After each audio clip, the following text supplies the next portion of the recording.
Today we're going down in submarines. I go into the most powerful sub in the ocean. And I go down in one of the smallest. Problems underwater can lead to disaster. I experienced firsthand what to do in an emergency. You'll see more subs than you ever knew existed. Come with us as we reach new depths. It's awful mechanics for kids!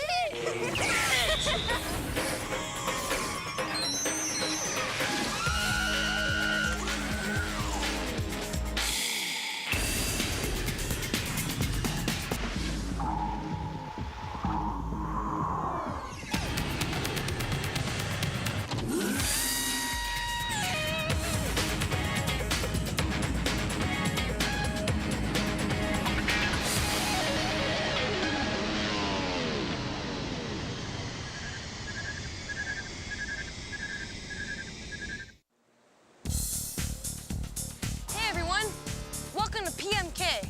I'm Jay. Want to go for a ride? Hi, I'm Alicia. And this is Omer 3, the fastest human-powered submarine on the planet. It's kind of like an underwater bicycle.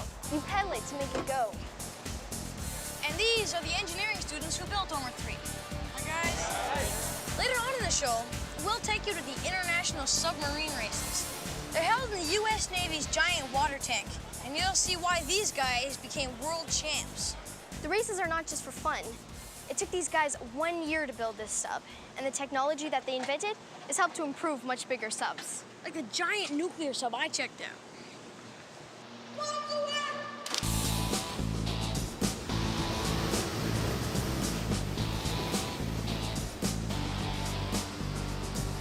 This sub has more firepower on it than what was exploded in all the wars in modern history. Missile away. So I don't think they're gonna let me touch too much. Hi, Jay. How are you? Good. Welcome to the Rhode Island. Thanks. Hey, you know, we're one of America's largest submarines. We're a Trident submarine. So is it true we're really walking on missiles? In fact, we are, Jay. When we're submerged and we want to launch a missile, we open up this door. The missile comes out of the tube, the rocket motor starts in the air, and away it goes.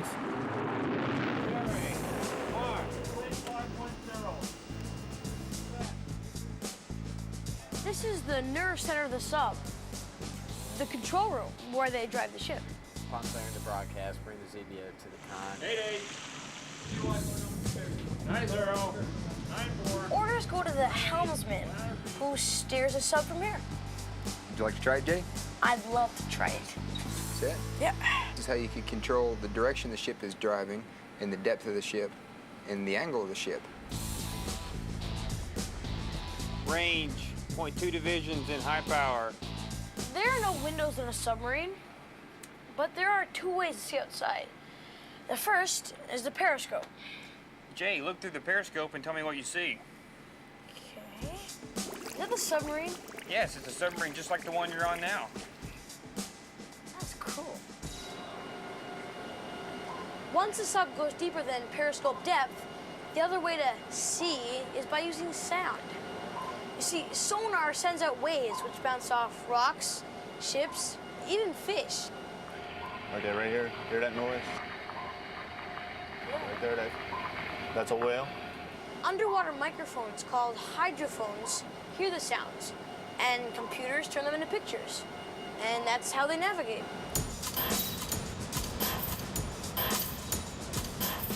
This is a missile. There are 24 of them on this sub. They can fly the distance between the east and the west coast.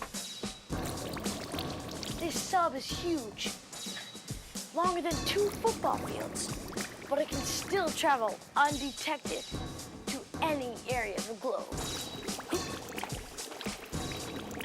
This is where you sleep. Nine of us. Nine of you. How do you get in there? It's like a shoebox in there. Crawl in it. You'll like it. Yeah, I don't think I'll like it, but I'll crawl in. You comfy? Wow! These are the torpedoes. In times of war, they would launch torpedoes from in here to sink enemy ships or subs. Would you like to look inside one? Sure. Whoa!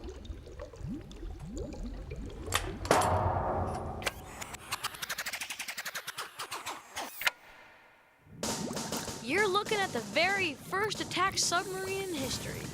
The Americans used it to sneak up on a British warship during the American Revolution. It was called the Turtle because it looked like two turtle shells put together. One person drove it by cranking and pedaling with his hands and his feet. The turtle tried to screw a bomb into the ship's bottom. The bomb didn't stick.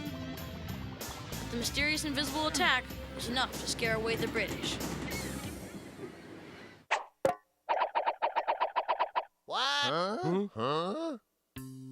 Let's pretend you're a submarine. A submarine has large tanks along the outside of its hull. When it floats on the surface, the tanks are filled with air, which makes it lighter than water. To dive, the air is pushed out, and the tanks are filled with water. This makes the sub heavier, and it sinks. To surface, water is blown out of the tanks and is replaced with compressed air. This makes the submarine lighter than water, and it floats to the surface.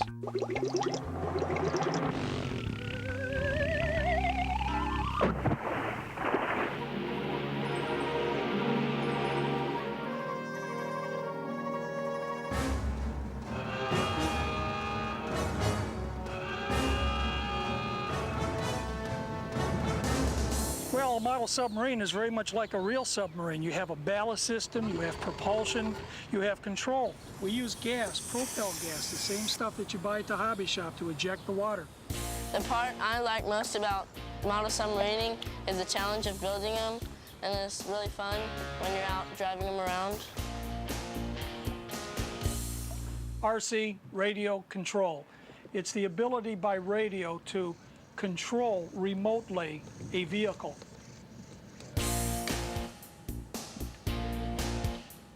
I'm adjusting the stern planes, checking the linkage for clearance and non-binding. Right here is the ballast tank, and this is one of the really cool parts about the submarine because it makes it submerge and go up. If you want to submerge, this lets air out that's in the ballast tank, so it fills up with water and goes down.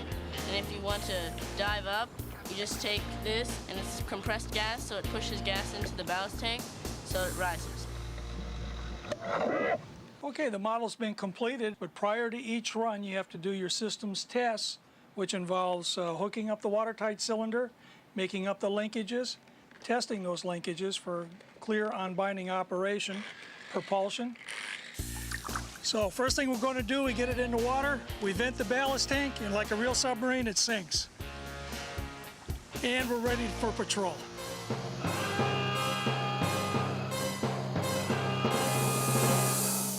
And this is the sub that my dad built, and it shoots torpedoes like this one. They go about 30 feet in the water, and while they're going in the water, they spin.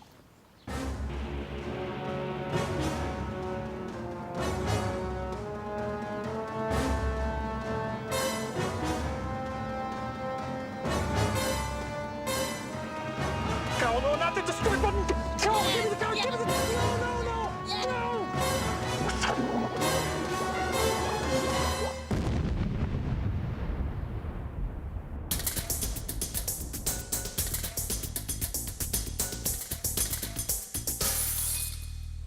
Charlie's here with another wacky experiment. Hi, guys. Hi. So, what do all these aluminum cans have to do with the submarine? Well, a submarine hull needs to be circular, just like these cans. Otherwise, the water pressure would just crush it. Let me show you why. Nabil here has agreed to be a part of our experiment today. Now, today, Nabil is going to be our submarine. Now, I'll take this bucket of water and put it on top of our submarine. That feels pretty heavy, huh? Yes. Yeah, now just imagine 10 of these buckets stacked one on top of the other. You see, the more water you're under, the heavier it presses down on you. Now, if you're a diver or a submarine, the pressure comes from all directions, from the top, from the bottom, and from the sides. Now, a perfectly rounded surface can withstand the most pressure.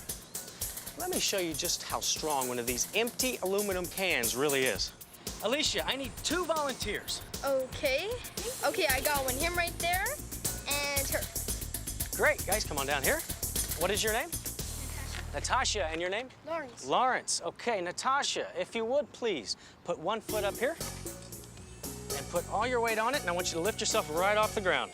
Now, see, you'll notice it supports the weight, but go ahead and step off of there. If I give Lawrence a stick, when she puts the weight back on there, lift yourself up and give this side a little bit of a poke. You're down for the count. So as soon as there are any imperfections in a circular surface, it makes it weaker. That's why a sub's hull is pierced by as few holes as possible, usually just the missile hatches and where you enter. Okay, Jeffrey, I want you to put some weight on top of this seemingly flimsy piece of paper. See, now you notice it holds. Now go ahead and take the weight off. I want you to put the same weight on this piece of paper with 4 sides, okay? It's not gonna happen, is it? And that's because a circular surface evenly disperses the weight. And that's why you don't make square submarines. Hey, what about me? How low can you go in the sea? Almost 11,000 meters. If you went up from sea level instead of down, that's as high as a jet plane flies above the Earth. It's in a spot called the Mariana Trench in the Pacific Ocean. Only 2 people riding in one amazing submarine have ever reached the bottom. You might think they did it in the latest high-tech Navy sub. Actually, it was one of the very first deep water subs ever made, the Trieste. They reached the bottom way back in 1960. They had to pour in 13 tons of steel pellets to get it to sink that low. To surface, they gradually released the pellets. No one has ever come close to reaching that depth since.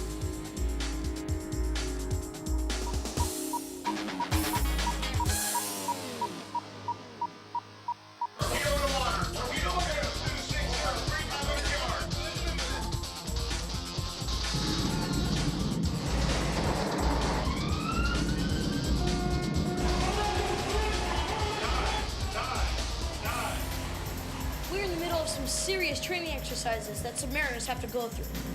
And I'm gonna get into it up close. That could be the enemy.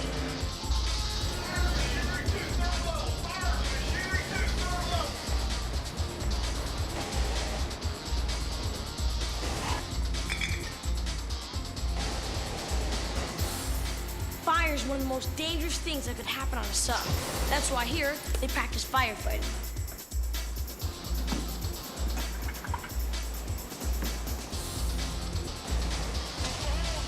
With flames burning everywhere, it's literally a race against the clock. Lighting the engine room. With all the water pressure on the hull, a leak of any size could lead to disaster. The more water that comes in, the greater the danger there is of the sub sinking. That's why every crew member must know how to repair all kinds of leaks, no matter how wet, how deep, or how cold. So how is it that they can do all this stuff without getting hurt?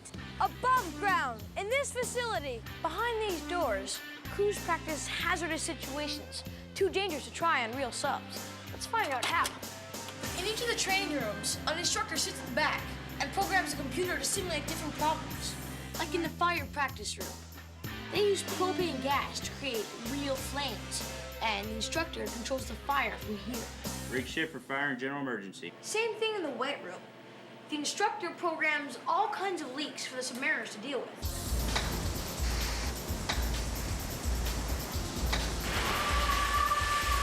Quartermaster, take sound. Some of the training simulators seem dangerous and realistic. But since it's all controlled, I had a great time.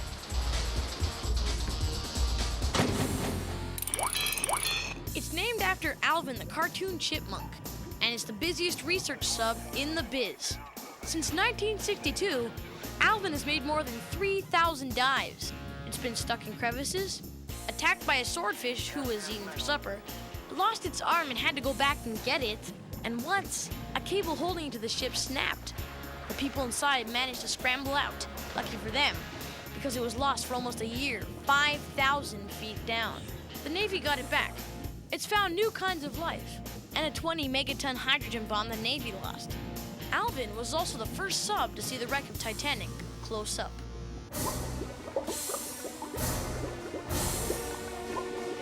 We're back with the world champions of human-powered submarine racing. And this sub is like a shark in the water.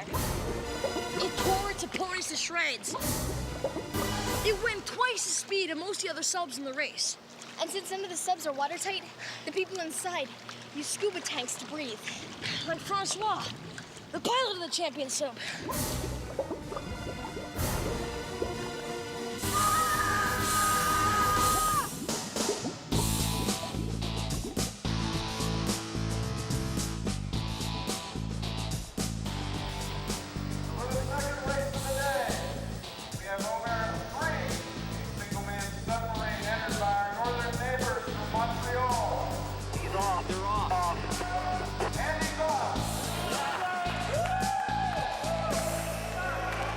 What's the secret to making your sub go so much faster than everyone else's?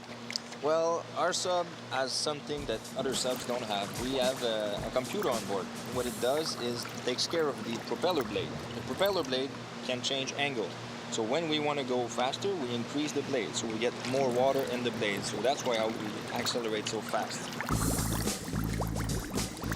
So the guy who's inside has to have a lot of practice, and he has to train really hard before these races to perform. And is it hard to steer? At first, yeah. It's like steering a plane, because you're like in a three-dimensional environment, so you have to look at the bottom and the sides at the same thing. So at first, it's really not like walking on a street. It's really like driving a plane. Did you ever crash? With this submarine, no. But Homer 1 crashed a couple of times, yeah. Congratulations on your win. Yeah, congratulations. Thanks. Well, I can't go down in Homer 3 because it's a wet sub, and I'm not a certified diver. But I can go in the ocean into another mini sub.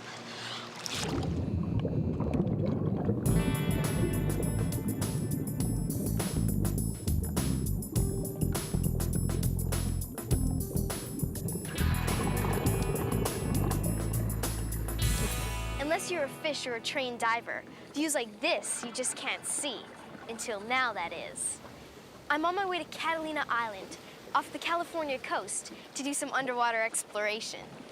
I'm going down under in this. It's called a Seamobile. It's a two-man sub, but in this case, a two-woman tourist sub. Hi, Alicia. Hi, Sam. She's gonna help me drive the sub. And this is Will. He's one of our safety features. This is a master control panel. This is the pilot station, and I get harnessed out here. I control everything from here. As soon as we go underwater, you have a dual set of controls inside, and you can drive if you want to. Of course I want to. This sub is really different. It floats just like a boat. Yeah, it sits on the surface like a boat, but we float because we've got two cylinders that are filled with air. To go under the water, you have to let all the air out, and then you float just beneath the surface, and then the propellers come on and force you down. So it's kind of like a helicopter underwater. Yeah, that's right. In a regular submarine, if you let all the air out, it'll go to the bottom. In this submarine, there is enough air in the cabin that you will always remain at surface. Great, so let's try it. All right, let's go.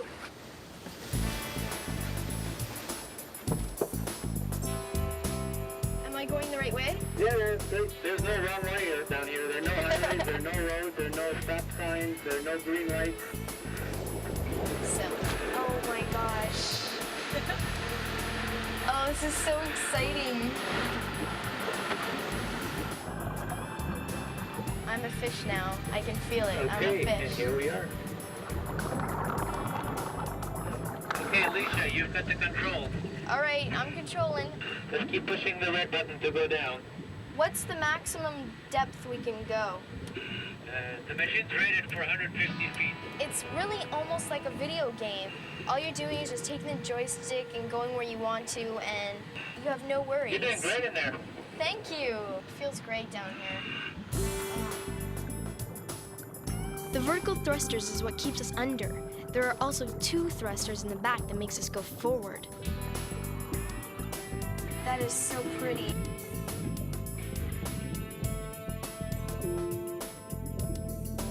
Can the bubble leak? Well, it shouldn't do because there's 2 seals on it, but if it did, then there's a water detector, and you just abort the dive, and it'd send you straight back to the surface. What's the worst thing that could happen down here? Can't find any fish? That would be pretty bad. Yeah.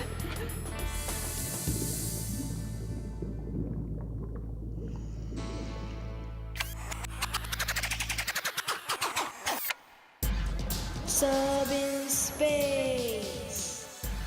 Check this out. There's an idea to send a submarine to space. It would get red hot and melt through the ice of Europa, one of Jupiter's moons. It would check to see if there was any extraterrestrial life in the ocean below.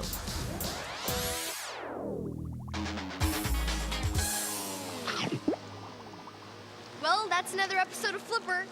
I mean PMK. You never know what we're gonna do next. Hey, we never know. Can't this baby go any faster? Whatever you say. Ah!